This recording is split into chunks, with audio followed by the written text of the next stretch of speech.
The iron chain did not just hold Kel's neck, it held his history, pulling against the marrow of his bones until every breath felt like theft.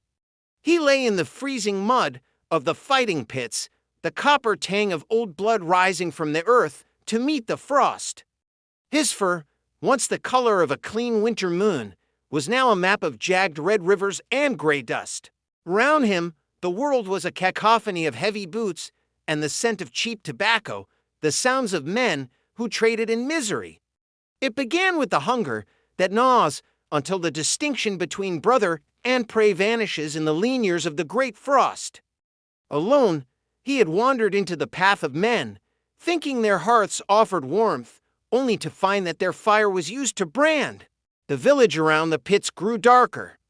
Hardship turned the locals into shadows, looking for someone to blame or something to bleed. An old woman, her hands gnarled like roots, would sometimes pass the cage. In her gaze, there was a devastating recognition of shared exile.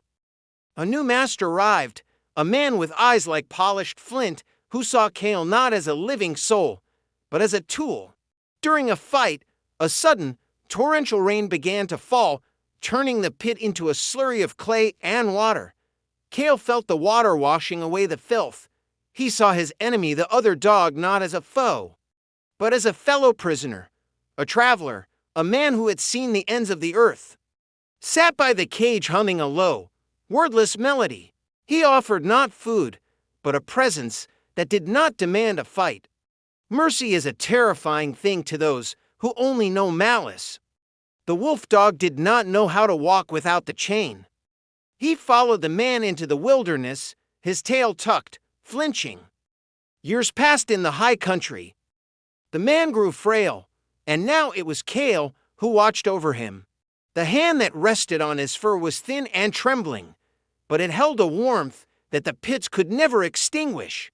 On a night when the frost was particularly sharp, the man did not wake. Kale stood by the bed, a silent witness. He looked out at the moon and felt a strange, quiet peace. The injustice of his life could never be undone, but he was free.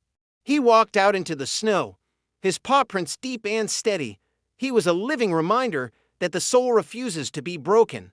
He disappeared into the white, a smudge of gray against the infinite purity of the mountain, leaving only the silence of a life well endured.